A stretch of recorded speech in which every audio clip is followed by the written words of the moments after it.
The senator from Maine.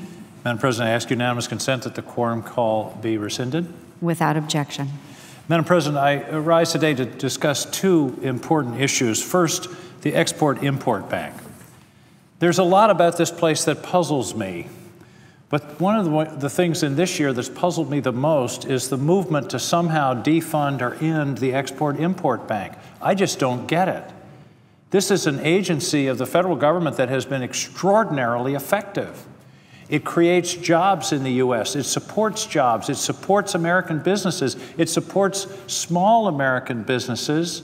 And it returns money to the Treasury, and it fills a market niche that the private sector has been unwilling or unable to fill. This isn't competition with the private sector. This isn't government doing something that the private sector should do. This is government filling a niche that's been identified for over 80 years, and it makes a difference. I have visited several small companies in Maine, I think there are maybe a dozen or so, that benefit directly from this program. It's 2% of the financing of U.S. imports. And Madam President, we are engaged in intense global competition for the export of goods and services. And to unilaterally disarm by taking away one of the tools that our businesses use just doesn't make any sense. And I don't understand what the impetus is for this move to undermine this very valuable program that's important to our companies. Now, I toured a little company in Maine that resells computer and networking equipment all over the world, particularly into third world countries that need this equipment desperately for various needs, but particularly for coping with emergencies. It's a small business in Maine, has 35 employees, owned by a woman, and I visited with her, and she, Connie Justice, told me this story, and I don't like to read, but I think this quote is so powerful from a real live business owner in Maine as to how important this program is. EXIM's Working Capital Loan Guarantee Program helped us expand our export sales during a period of rapid growth when private banks were unwilling to lend us without a guarantee. And this is important to understand, that one of the most important programs the Export-Import Bank sponsors is a guarantee of receivables from foreign countries, which American banks, quite logically in many cases, because they don't have the history, they can't collect, are very reluctant to factor or to finance. So she says, after 2 years of solid exports, our financial position strengthened so that the EXIM Bank was no longer guaranteed. Private banks now do meet their needs, but she said our expansion and increased sales would have been impossible without EXIM Bank's involvement. We continue to use the bank to ensure our receivables from customers in developing countries. We pay reasonable premiums. This program makes money for the federal government. This isn't a handout. This isn't corporate welfare. They're paying insurance premiums that make money. Over the past 20 years or so have returned $7 billion to the U.S. Treasury.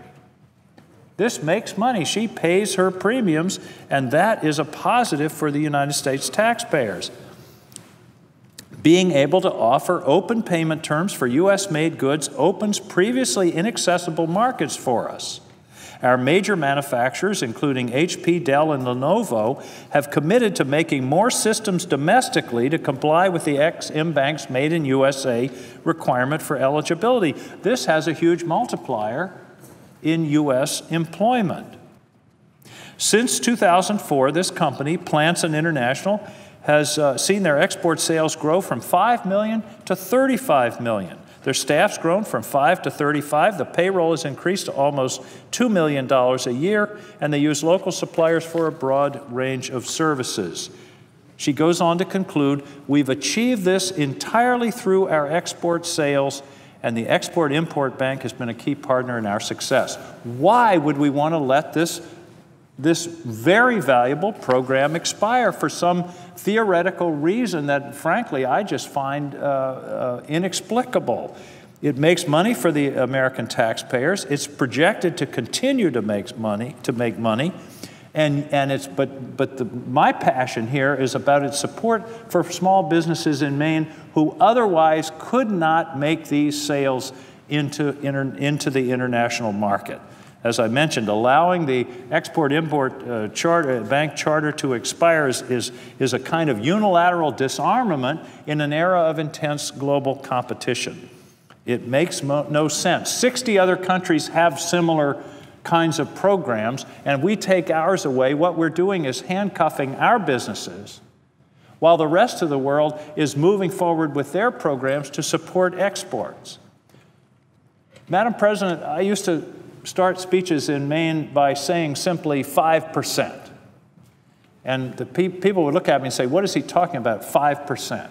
5% is the percentage of the world's population that lives in North America. That means that if our businesses are going to ultimately be successful, we have to sell into the rest of the world. We have to be able to export. And the Export-Import Bank is a very valuable tool in order to facilitate the exports of goods from the United States. There's bipartisan support. I believe the votes are there in the House. Senator McConnell has committed to a vote here in the Senate, and I commend Senator Cantwell and Senator Graham for their work on behalf of this.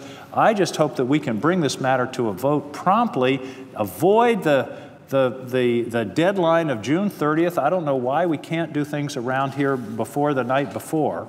And let's get this done and move on to more important topics. We shouldn't even be having this debate. This ought to be automatic, as indeed it has been for some 80 years. So I hope that my colleagues will join me in support of this program. We should not be playing games with this important agency at a time of such intense global competition.